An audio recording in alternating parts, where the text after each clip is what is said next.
Okay, now we're gonna go into cognition, which, as you guys know, has to do with thinking, problem solving, remembering, communicating. All of that has to do with cognition. And the best way we do that, and we'll talk about metacognition, which is basically just how we are thinking about our thinking.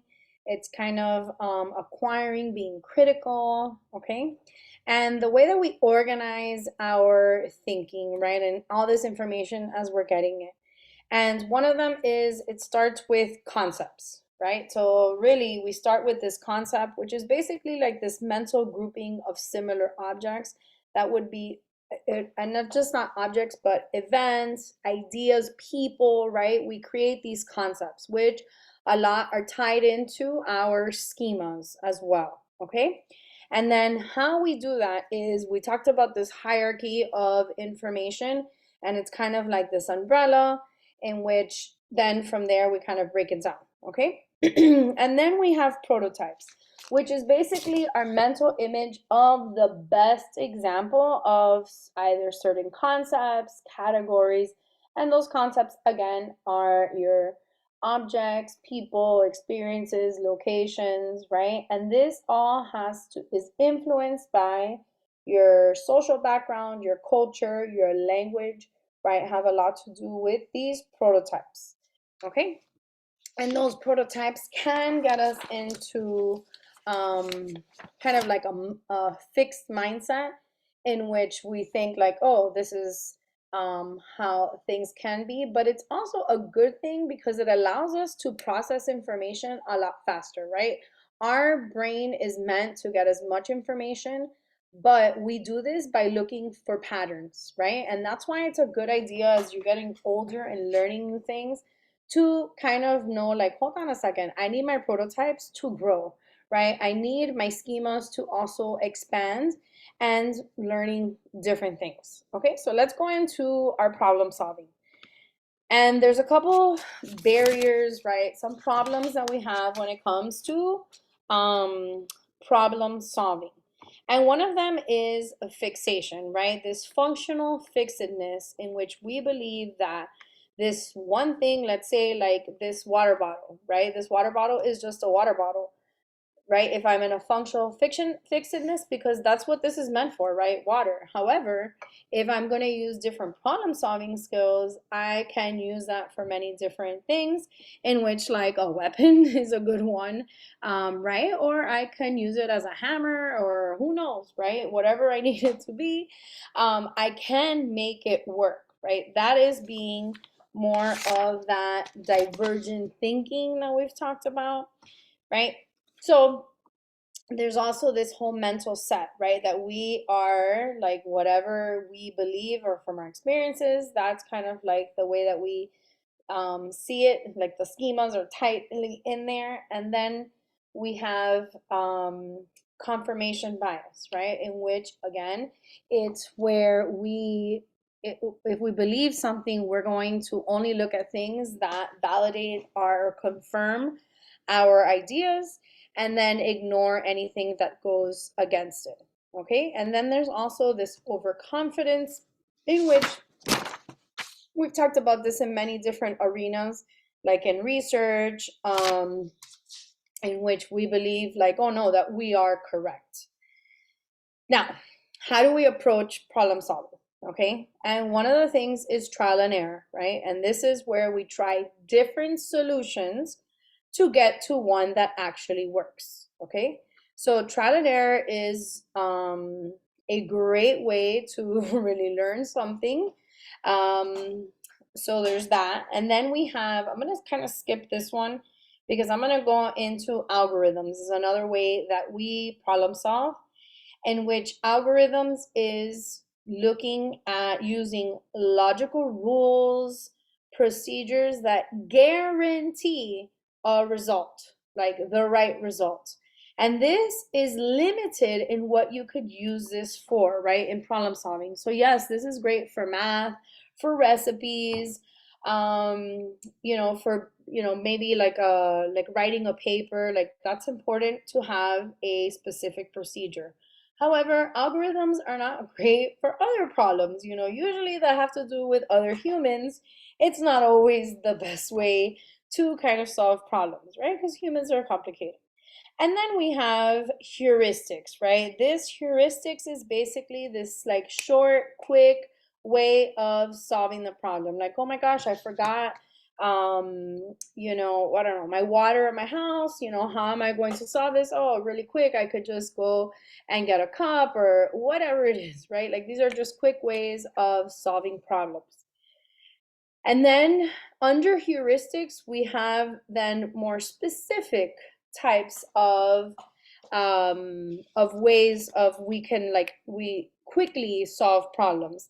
And one of them is the representative heuristics. Okay, representative heuristics is basically that we form our opinions and thoughts based on things that match our prototype, right? So if it matches our prototype, like let's say, for instance, I if I when I go on a trip somewhere and I'm like in the middle of nowhere, um, and I'm looking for a restaurant, right? I'm not gonna go into like some random place. I'm gonna look for something that fits my prototype in which what's a restaurant, right? So many times it's like Mexican or it's in a shopping center, like a Chili's, right? Like that to me would be like a restaurant. Not a great restaurant, but whatever. But many times that kind of fits my prototype, right? Like a little, like say for instance, like I found this restaurant when I was like in Alabama on a road trip, and it did not look like a prototype that fit my restaurant prototype. However, I went onto Yelp using algorithms, right, to try to figure out where to eat in the middle like of nowhere. And sure enough, the algorithm was like, "Oh, eat here because it was great," like whatever Yelp. And sure enough, it was delicious barbecue. But the prototype itself of the restaurant did not look like one that I would say is a restaurant. But kind of use other ways of solving the problem. But representative has to do with the prototypes that are represented, right? Represent your prototypes. And then availability heuristics has to do with your own, basically your memory, right? Your what's readily available of certain events. Okay, so many times, like we've used the example like Shark Week, right? If you watch Shark Week and then you go to the beach, you're gonna think that, oh my God, this is gonna be something that happens more often, as well as Miss Lombana's lovely little plane thing. Um, which, by the way, my terrorist story, right, was a little bit of my representative as well as my availability heuristics kind of all combined in there. And then we have our insight. Our insight is that sudden realization of the solution. Okay. I'm going to show you just quickly because you do need to know Wolfgang Kohler. We've talked about him, and it's not going to come up, but he's the one with the chimpanzees that they were looking to find ways of, getting the banana, and they tried trial and error. And then all of a sudden they're like, oh, wait a minute, this is how to solve it. Okay. And many times, it comes to us suddenly, or we're like thinking about different ways and we're able to solve it. Okay, but that's insight.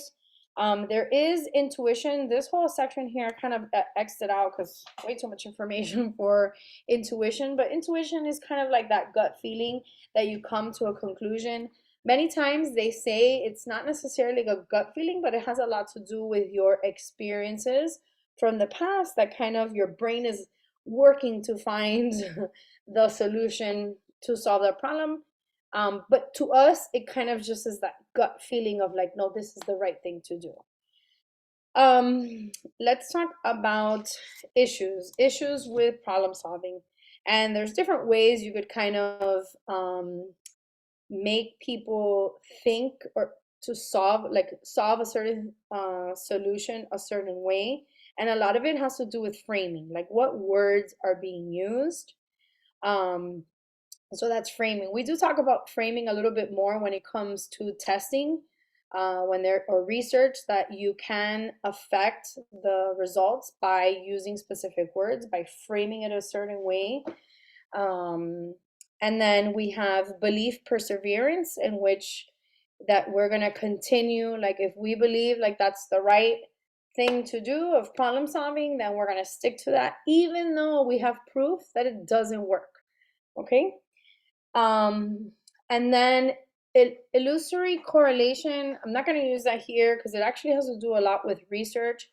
But if we believe that that there is a relationship between two things, even though there's not, then that is how we're going to solve the problem. So, for instance, if I believe that there's a correlation between having, wet hair and going to sleep, and you get sick, right? Going to sleep with the hair wet, there's a relationship with getting sick.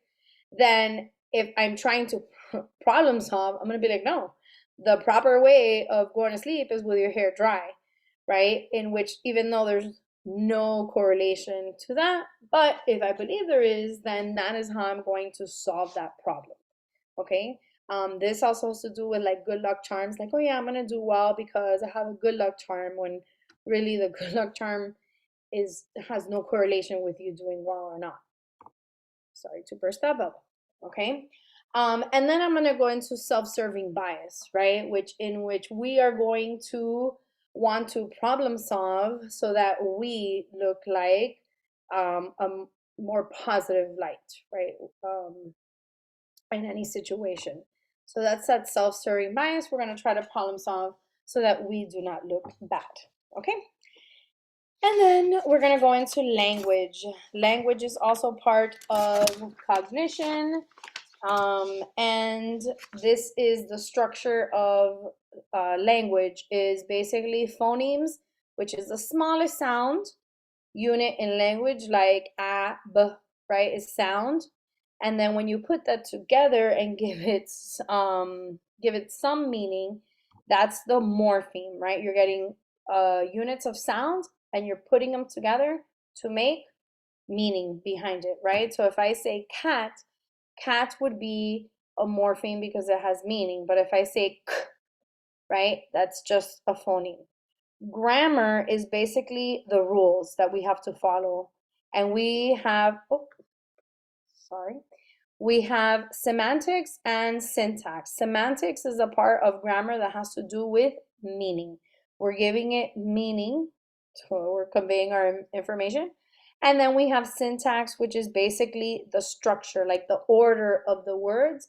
So then we could give it meaning. And then there is the development. So language development is, well, first it starts with really receptive language, in which babies are kind of born with intaking or recognizing different sounds, especially the mother and the father. They can distinguish them very easily. Yeah, by 4 months, they can do that. Then they start about babbling stage, which is approximately about 4 months, and they start making noises. They're basically working the muscles, they're making the sounds, they're trying to see what sounds they're capable of doing. It's really cute. And then we move on to that one word stage, when they start with one word and then two words. And then eventually from 6 and on, you want them saying full sentences. And for this part of language, I also want you guys to include the Broca's area and Wernicke's area. So Broca's area is the one that has to do, it is in the brain, it's part of the brain, in which its responsibility is it has to do with movement, since it's in the motor cortex, and it has to do with the movement of anything that has to do with speech, basically, which speaking. And so if that's broken, that person will not be able to speak properly, but they do understand language. And then we have Wernicke's area, which is the one that they can speak, but their language comprehension is not there. So they will not be able to understand what is being said to them, as well as what they are saying. So it's kind of like just words that they are putting together but have no meaning. And that's if if it's damaged, right? But if it's not, then we're able to comprehend, we're able to speak, and so forth. Okay? Then we go into theories of language, and we're gonna start with Skinner, and he's a behaviorist. So guess what? He says that we learn language because of our environment, right? So modeling, right? We're copying other people, observational learning. We're observing other people and then we're copying, right? We're modeling that behavior, as well as, of course, reinforcement and punishment. So we learn if we are reinforced to say that, or if we're punished, we know, oh, don't say that here. Now, Chomsky, right? Definitely a guy you need to know. Chomsky, I just think of chomp like the mouth, chomping to remember. And he is all about this language acquisition device in which humans are born with this, and which is humans are born to acquire language. That's why it's called language acquisition device. It's in our nature to do that. Okay? But of course, language is one of the only developments that they've learned that has a critical period, okay, which means that they must learn to speak or be exposed to language at least by, I believe it was age 7. I might have, yeah, by 7, yes, 7. If they have not learned any language, then they would have, or been exposed to it, then they will have a hard time learning it. Okay. Um, then we're going to go to language and thinking. How does our thinking affect our language, or vice versa, right? How does language affect our thinking? And we're going to have this guy, Worfs. He's going to be definitely important. And he comes up with this linguistic determinism theory. Okay, it could also be linguistic relativity theory. And this is where language shapes our thinking and vice versa, okay? In which our thinking affects our language. But really, it starts with the language, and then that will shape the way we think. If you are bilingual, which many of us are, actually have a advantage, and usually it had, well, lots of cognitive advantages for being bilingual, and we actually, people that have that are able to put words into categories easier. They're able to solve problems a lot more efficient, as well as the social concept of being bilingual as well. So there's a lot of research with being bilingual and cognition. There has a lot to do with the thinking and problem solving, all connected if you're bilingual. Okay, let's stop there because we're gonna go into intelligence. Okay, so now we're gonna go into intelligence. It is probably a very good idea to probably get into another page for this, because it is a little bit more, it's just a lot of information that they've added to this one unit. It used to be literally 3 units all kind of divided. But anyway, but here we are. So here we are in intelligence. So intelligence is basically the ability to learn from your experience, solve problems, and use the knowledge to adapt to new situations. So it's kind of the way that intelligence has been defined here. And it's here on the side that you could see. Okay. So basically, let's talk a little bit about how it kind of started, the different theories of intelligence. So we'll start here. And we started with Spearman. Spearman is kind of like spearwayed into intelligence.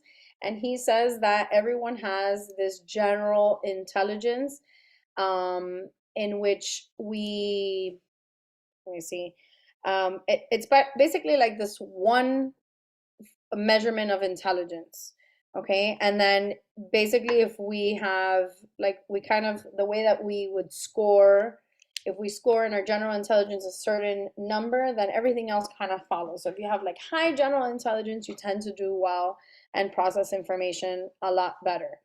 Okay, then there's going to be this guy named Thurstone, that he is going to go against what Spearman says, and he's like, no, there's not just one general intelligence. Like, we have intelligence that can be broken up into different kind of subjects, okay? And then he goes, well, like different factors essentially, and these are the different factors that basically are incorporated into your intelligence, okay?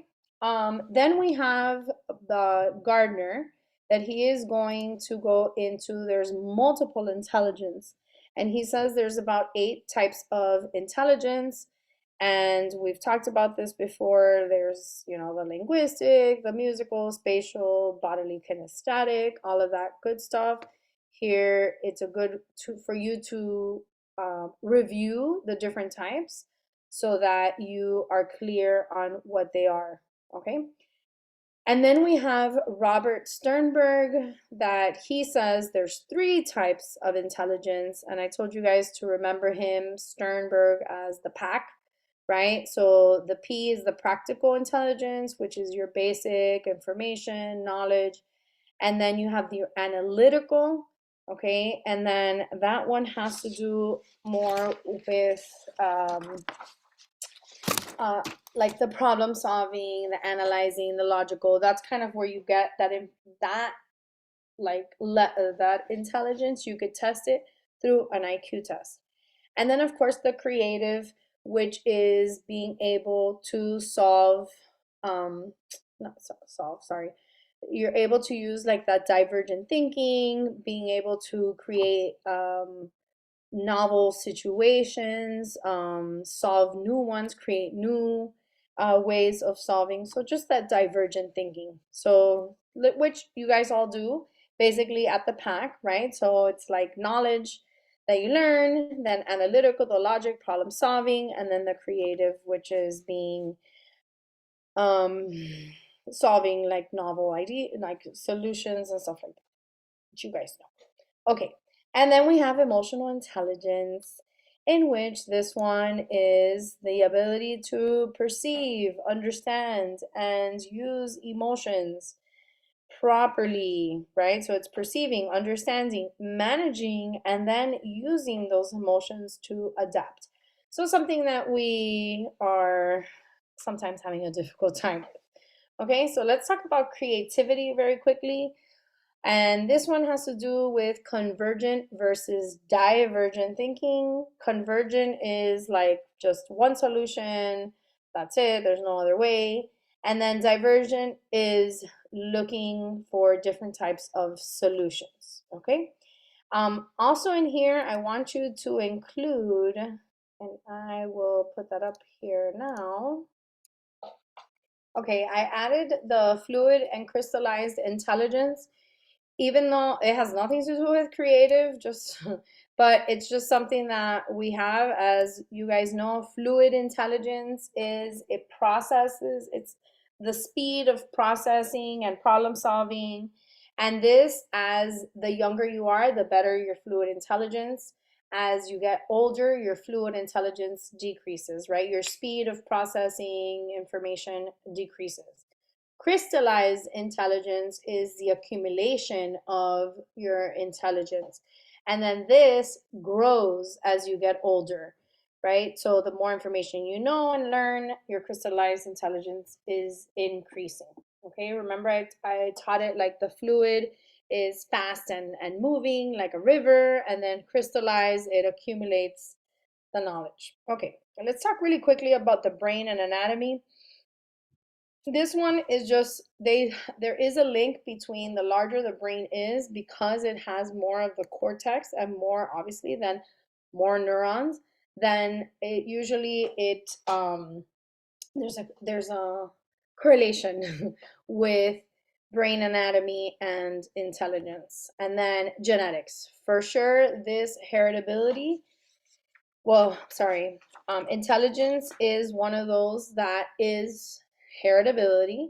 It has a high heritability rate, which is about, like, I believe it's 50 to 80%. I'll check on that right now, but it has definitely pretty high heritability and because they've learned it from studying identical twins. Okay?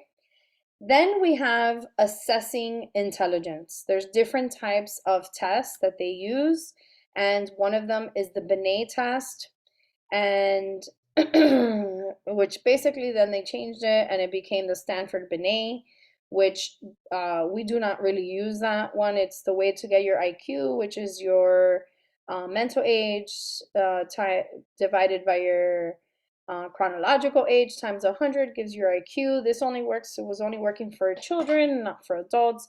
And then there's these two different types of testing that they use now, which is the Wechsler for adults and then the Wechsler for children. And this is the way of being able to identify what is their IQ. These tests are reliable and valid. However, there is a lot of bias, and because of um, the not just it's not just stereotypes, but culture, right, and language. So there is some things that certain cultures are not exposed to, and this is what it's testing. Okay, so the nitty gritty, and something that you definitely need to know about creating a test, especially for intelligence or any test like that. So, standardization is very important. And standardization is because when it's standardized, you will get what's called the normal bell curve. Standardized tests need to have a normal distribution of the scores, because then that shows that they are getting the right representative sample and they're basically getting this normal curve, right? And there's no negatively or positively skewed results. Okay? So Flynn effect is another vocab word, in which they've learned that intelligence scores are getting higher as the generations and years pass by. Okay? And very, very, very important is reliability and validity. Okay, reliable is that the test is gonna give you consistent, reliable results. They're consistent, they're reliable. There are different ways, different reliability. They're here, you could jot them down, but pretty self explanatory when it comes to those. And then we have validity. Validity is that it is testing what it's supposed to test, right? So it's valid, basically. And then these are the different types of validity, okay?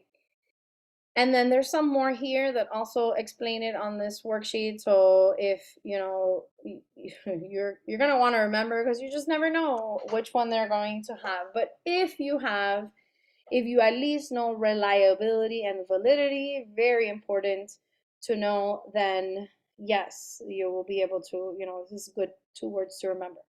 And then we have extremes when it comes to intelligence, and we talked about intellectual disabled or just intellectual disability, which basically means it's considered anybody that has an IQ below 70, and then there's different types.